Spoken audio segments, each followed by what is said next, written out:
Welcome to Etihad Cargo Connections. I'm your host, Ron Anderson, and tonight we are joined by trainer George Baker to talk about his career to date, along with his current prep for a Bahrain campaign.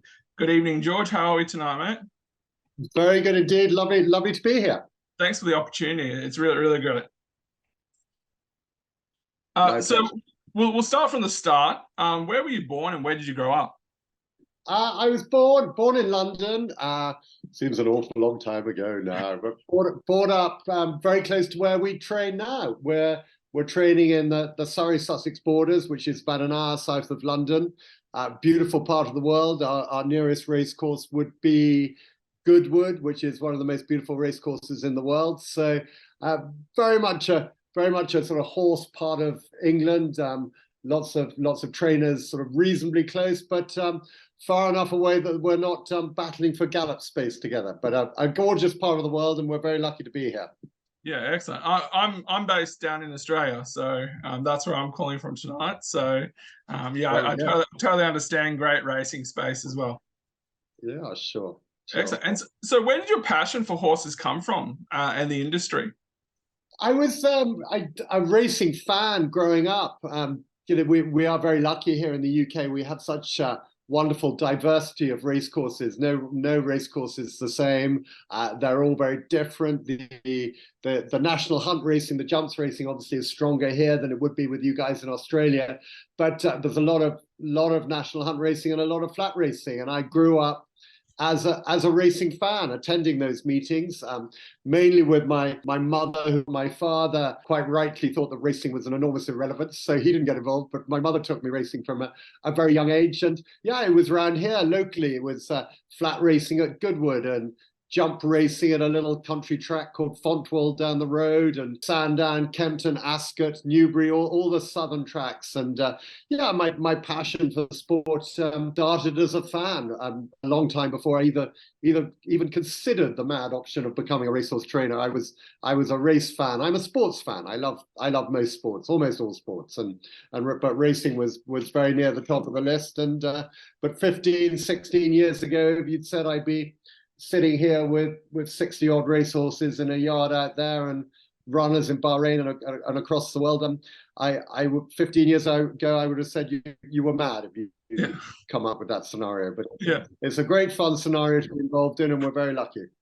And you mentioned it briefly a moment ago. 15, 16 years ago, you would have thought it would have been beyond realistic. When was it you actually decided you wanted to make a career from horse training? Well, there were a couple of catalysts along the way, mate. The first one was I worked in the city, in the financial world in London, and I worked for a bank called Barings that managed to go bust in the mid-90s. It wasn't all my fault. And then I lived in Vietnam for a while, had a lovely time there, came back to the UK and got a job with a guy called Paul Webber, who trains national hunt horses up in the Midlands here in the UK. And then I got a job as a racing journalist, which, to be honest, was the height of my aspirations. I love writing, I love following the sport, and to be able to go racing and mix and mingle with my heroes was a privilege. And then that newspaper folded. It was trying to take on the Racing Post. It didn't work out. And a couple of people said, well, you can't be an assistant trainer for the rest of your life, so you better do your own thing. So we started with 2 horses and 1 hoof pick and a very silly dream in a farm up in Warwickshire. And look at the mess we've got ourselves into. But it's been a fantastic journey, but a journey, as I say, that 20 years ago would have been completely unrealistic, and even 15 years ago would have seemed bonkers. But listen, we love it. It's hard work, and there are plenty of days when you question yourself for doing it, but then the good days come along and you remember how amazing this sport is and what a privilege it is to be a trainer and to be part of it all. That's really the parallels there are really crazy to me. I worked in corporate sales and account management for 10 years, and then one day I just decided to pursue my dream from when I was a kid of becoming a journalist. Huge sport fan. My wife is actually a former professional basketball player. So I pursued sport journalism, focus on horse racing and basketball. And the way I see it is, if as long as I can ride on the two sports I love more than anything, what's the saying? If you do what you love, you never work a day of your life, Well, that's what they try. I guess the next step is for you to take out a license to train over there then. Oh, well, I've actually bought into my first racehorse recently. So, yeah, it's slippery slope. The slippery slope, mate. Here we go. Yeah. And so you've trained over 400 winners, including a Royal Ascot winner with Belgian Bill. 500 now. 500, nice. Not that I'm picking you up on the numbers. Not that I'm counting. Yeah. That's it. And what are some of the other highlights from your career today? It's very hard to compete here in the UK, particularly when you've got the might of Godolphin and the many of the other Arab nations represented so strongly, and then you've got the Coolmore gang and the mega stables are very hard to take on. So a lot of our focus has been on traveling our horses abroad, and we've lived by the mantra of have horse will travel, which means we've had winners across the globe. It's in no way easier to compete globally than it is here, but there are perhaps opportunities to be found away from the mainstream UK racing, which, as I say, is becoming harder and harder. You can go to an evening meeting at Wolverhampton on a February afternoon, and you'll bump into two Godolphin horses that are bred to win the classics, and so a lot of what we do is traveling horses. France, geographically, we're here in the south of England. France is easier to get to than a lot of the northern tracks here. Obviously Bahrain, which we'll talk about more, I'm sure. Runners in Saudi Arabia, winners in Dubai, Istanbul, up the mountain in St. Moritz in Switzerland on the frozen ice. It's just, thinking laterally and outside of the box, and giving yourself an opportunity to be competitive when it becomes harder and harder to be competitive here. We love the big festivals here.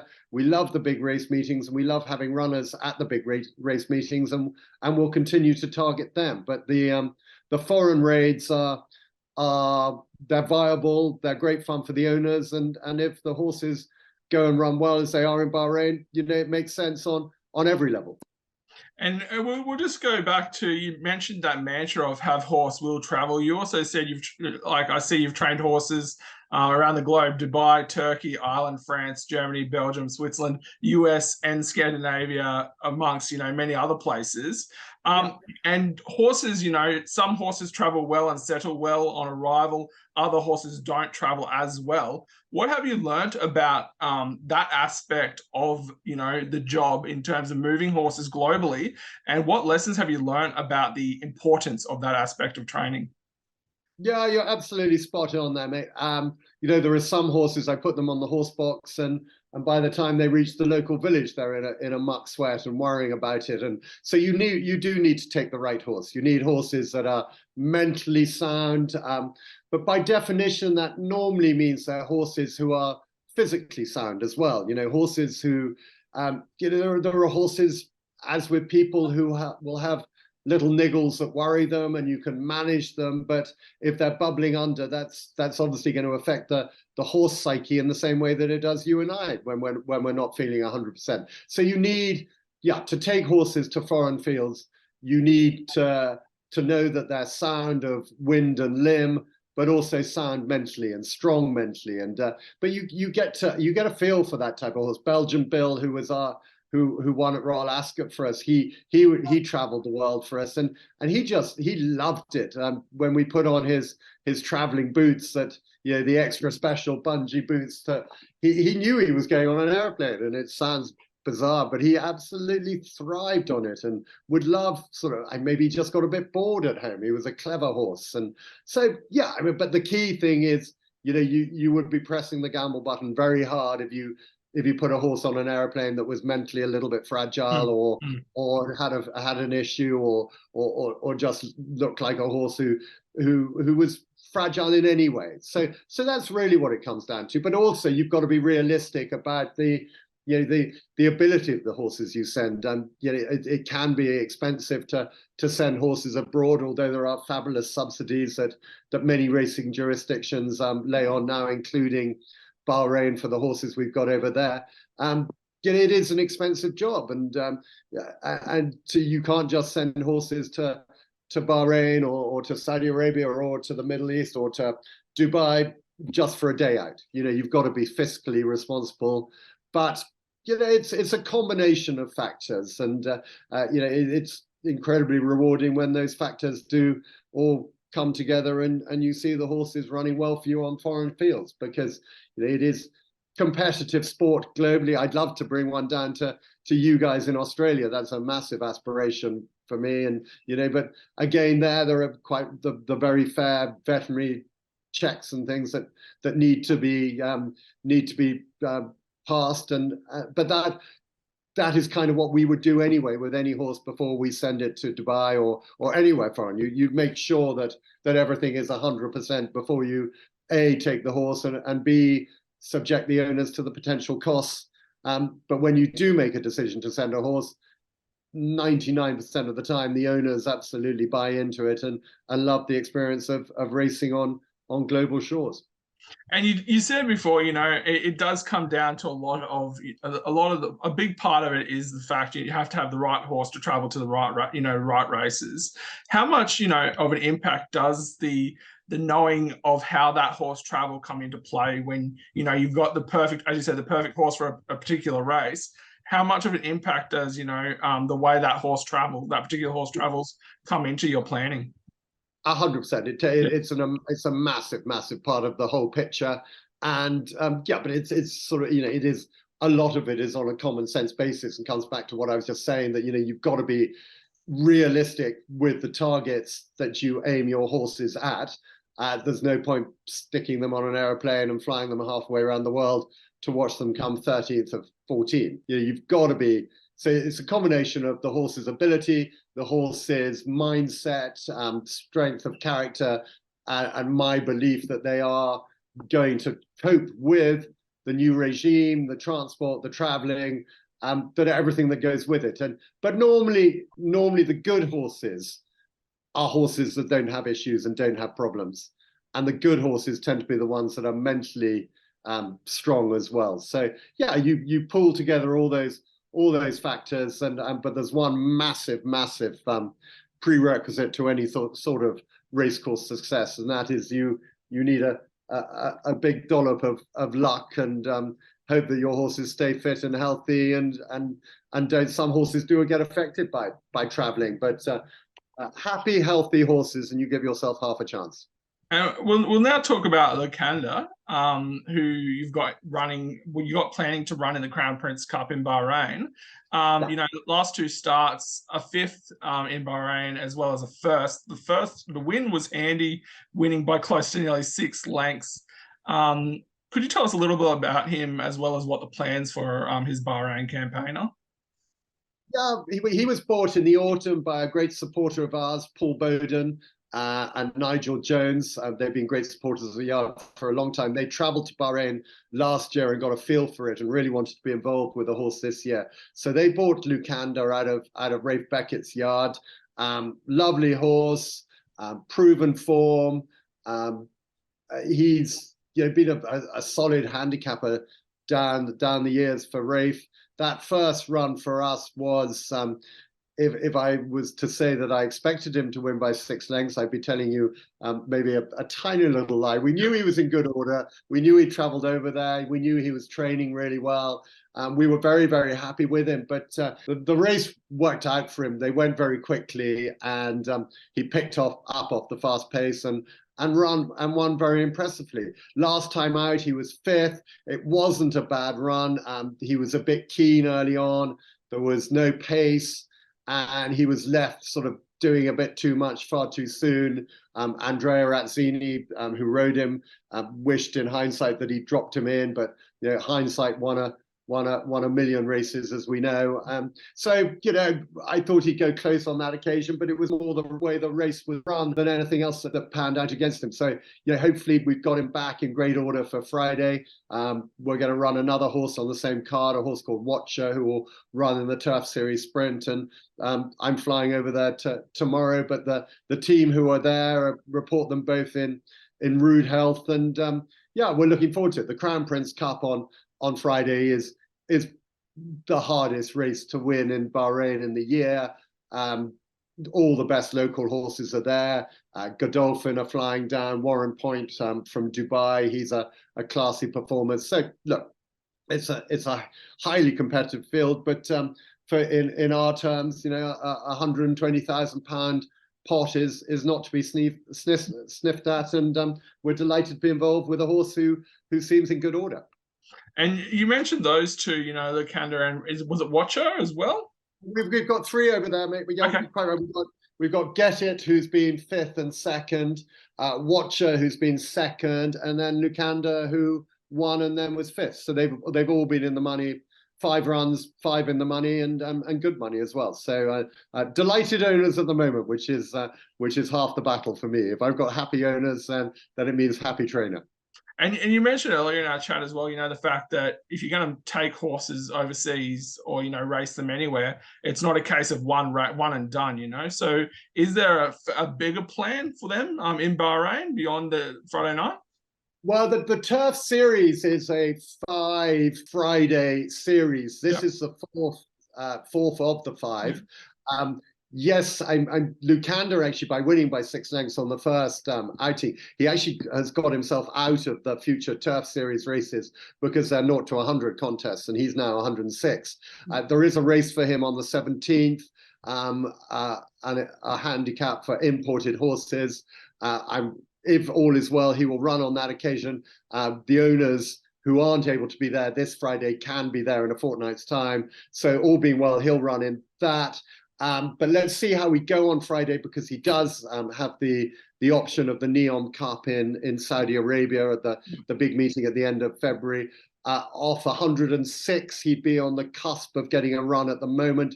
If he was to go and do something exciting on Friday and go up 3 and 4 pounds, I guess Saudi would be definitely a very viable option for him. Obviously, just across the causeway and an easy journey. So yeah, Saudi would be fantastic. And then when we get him back here, he's got an entry in the Winter Derby at the end of February, and then I imagine he'd probably have a bit of a break until the turf starts here in the spring, and you'd hope he'd be a horse for Royal Ascot and the other festivals like Glorious Goodwood and York and beyond. So, you know, when you've got a horse rated 106, the program book helps you out, because the program book dictates that you go to the better places, and that's where the owners want to be, is where I want to be. So yeah, let's see how we go on Friday. I'd love to end up in Saudi. If we don't end up in Saudi this time, maybe next year, but there are plenty of races for him both here in the UK and globally in the months ahead. And how long have you been taking horses to not only Bahrain, but, you know, Middle East and, as you said, Saudi? I think from the moment we started, mate, you know, we did start with the mantra of, you know, have horse will travel for the reasons that I've explained, that it makes sense. It's great fun for the owners. It makes financial sense, and also, you know, it's fascinating going and competing against some of the finest trainers in the world on their own patch. And so pretty much from the beginning, you know, as I said, you know, France has always been very much on our radar because of the prize money over there and because where we are geographically. But yeah, from a very early stage, you know, Belgian Bill, he took us to Dubai and then to Istanbul, and he actually ran in the Arlington Million, wasn't disgraced in the Arlington Million. It rained for an hour and a half before the race, didn't rain a mile down the road. If it hadn't rained at Arlington, you know, I'm not saying he would have won, but he would have been closer than 7th. But yeah, it was so right from the word go. My desk here has been strewn with the program books of foreign jurisdictions, just because it's a part of it is my responsibility to my owners to to give them the fun of international sport, but also the fiscal responsibility of having them involved in jurisdictions where they might be able to make £1 or £2. Yeah, that's it. Exactly. And you said you had a stable of about 60 at the moment? That's correct. Yeah. Yeah. So outside of those three, do you have any that, you know, even younger ones like yearlings or whatever that could potentially be traveling horses, or, you know, up and coming stars? Definitely. Well, I've got a lovely dark angel colt. He's actually unnamed, but he was bought in Deauville in the autumn. He has the French premiums. The owners who bought into him have basically said they want the horse to run in France, which is great, and because they get it, and they get the fact that, you know, there's not a lot of point running in a maiden here for £3,000 or £4,000, where you can run in a maiden in France for £20,000. And I know that doesn't compare favorably with your prize money, but for us here, that's a big leap. So yes, I mean, all our horses here are registered on the France Gallo website, which means that we have the ability to enter them up and run them in France. We see fit, and and at all levels, because even if you go down to the claiming level, the prize money is fantastic and makes more sense. So I mean, I think every single horse in the yard, I certainly discount them traveling if it makes sense, at all levels. And, you know, we take our horses they have some really good fun racing on the Channel Islands here, on Jersey and Guernsey. And again, it's not for the superstar horses, but it's great fun for the owners. And so, as I said, desk strewn with the international program books, and no horse out there is discounted from jumping on a plane at some point. And in the time you have been, you know, head training, what's one or two of the biggest lessons you've learned, you know, that have really put you in great stead, you know, for the future? Patience is the key. Give your horses time. Don't be rushed by owner pressure and aspirations. The vast majority of owners will take a step back and let us do best by their horses. And very often, you know, people own racehorses, they want to go racing. And sometimes it's not an easy call to ring them up and say, listen, I think your horse would benefit from 6 months in a paddock as opposed to going to the races in 2 weeks' time. And you have to you have to stick by what you believe, because if you force horses to try and make horses something that they're not able for, by asking a young horse, a 2-year-old, to do something that it's not physically able to do, you're not going to have a horse long term. Whereas if you give that horse the time to develop physically and mentally, you give yourself and the owners the best chance of maximizing the horse's potential. So I think probably the biggest watchword that I've learned to adhere to would be patience. And you mentioned as well early on that one big aspiration or want is to bring a horse down to sorry, just give me a second. Bring a horse down to Australia. What is a race you would love to win in, not only in the world, but specifically the Middle East and Bahrain? Well, it would be fantastic. And obviously, the Melbourne Cup is a race I've watched from afar for a number of years. I've annoyed my wife and my children and my dogs by setting the alarm clock for 4 o'clock here in the UK to leap out of bed and watch the Melbourne Cup. Massively aspirational. I'd adore to have a horse good enough to take down there. But aside from that, it's you know, any of the big races globally, internationally. I love all of them. You know, winning in St. Moritz on the frozen lake, winning the Gross Surprise of Von St. Moritz was a big thrill. Winning the Topkapi Trophy in Istanbul, a big thrill. I suppose where a Breeders' Cup, I'd love to be involved in the Breeders' Cup in America.